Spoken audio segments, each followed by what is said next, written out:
Imbestigahan natin ang lumang center na ito. Ngayon ngay atin ang papasukin at tuklasin ang mga nangyaring mga kababalaghan dito sa loob. May malalim na kwento ang center na ito. Bukod sa nakakatakot na lugar, marami daw dito nagpakitang mga multo. Sa pagkakataong ito, mga multo ang ating hinahanap. At dito ngay ating papasukin ang bawat kwarto. Ngunit sa hindi inaasahang pagkakataon, makakakita ka talaga ng mga ganitong ebidensya sa mga gilid-gilid. Maraming taon na nagsilbi ang lugar na ito. Dito daw noon ay maraming nagpa-check up na mga kabataan. Ilang taon na rin na nakakalipas sa lugar na ito. Pero marami pang nangyari ang naganap dito bago ito inabandona. Pasukin natin ang isang kwarto. Ngunit ano ito? Nakasingit sa may pinto para hindi magsarado.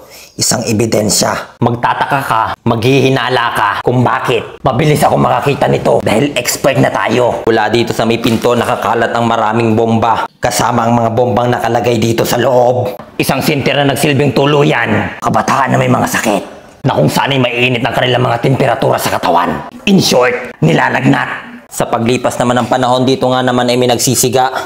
At ano ito? Sa gilid ay meron na namang ebidensya. Kakaiba ang aking mga mata, parang sharingan. Hindi ko lubos maisip na ang lugar na ito ay nagsilbing tuluyan. Kailangan ng mabilis na gamutan sa mga taong pumupunta dito na may karamdaman. Mga files dito yung mga sirana. Gaano nga ito katagal na nagsilbi sa mga tao dito? Mag-ingat lamang tayo dahil may mga bombang nakatanim. Di lang isa, marami pang iba. Silbing kampo din ito ng mga militar. Posible nga kayang nagpaputok sila ng kanilang mga baril. Nakakatakot naman ang lugar na ito. Ito, nakapadlak at sarado. Huwag na nating tingnan.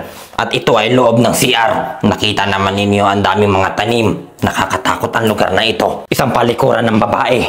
Nakapadlak kaya bukas. Ating silipin.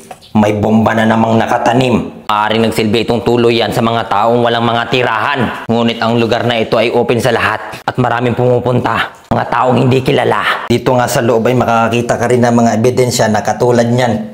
Grabe, di ko na kayang tiisin ang lugar na ito. Sana wala nang pumupunta ditong may iba pa. Bilang pagrespeto sa center na ito.